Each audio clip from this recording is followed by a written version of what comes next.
कभी सोचा है कि हवाई जहाज कैसे रुकते हैं? ये सवाल बहुत लोगों के मन में आता है, खासकर जब वो इन बड़े बड़े लोहे के पंछियों को देखते हैं। हम कार और साइकिल रोकने के लिए ब्रेक लगाते हैं, तो हवाई जहाज क्यों नहीं?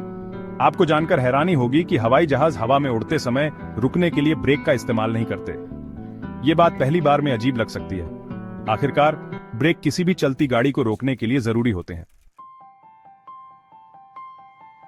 हवाई जहाज कैसे रुकते हैं, ये समझना सिर्फ जिज्ञासा पूरी करने के लिए नहीं है।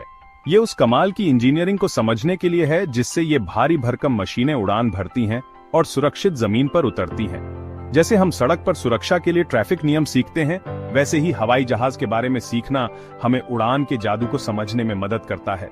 सोचिए, अगर हवाई जहाज हवा में ही ब्रेक लगाने की कोशिश करे तो ये बिल्कुल ऐसा होगा जैसे ढलान पर साइकिल चलाते हुए पैर जमीन पर घसीटकर उसे रोकने की कोशिश करना।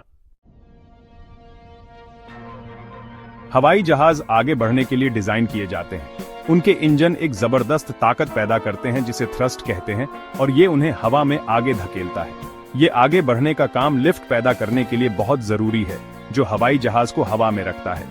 हवा में ब्रेक लगाने से बहुत ज्यादा रुकावट पैदा होगी, जिससे हवाई जहाज के एरोडायनामिक्स में गड़बड़ी होगी। ब्रेक के बजाय हवाई जहाज रुकने और उतरने के लिए दूसरे तरीके इस्तेमाल करते हैं।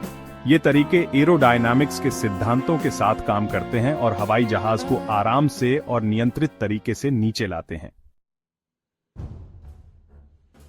रफ्तार कम करने के लिए पायलट पंखों पर लगे फ्लैप्स का इस्तेमाल करते हैं। ये फ्लैप्स हवा का प्रतिरोध बढ़ा देते हैं, जिससे हवाई जहाज की गति कम हो जाती है। जैसे ही हवाई जहाज जमीन के करीब आता है, पायलट उसे पूरी तरह से रोकने के लिए ब्रेक का इस्तेमाल करता है। तो अगली बार जब आप किसी हवाई जहाज को उतरते हुए देखें तो याद रखें कि यह सिर्फ ब्रेक लगाने की बात नहीं है। ये भौतिकी, इंजीनियरिंग और इंसानी हुनर का एक दिलचस्प मेल है जो सुरक्षित लैंडिंग को संभव बनाता है।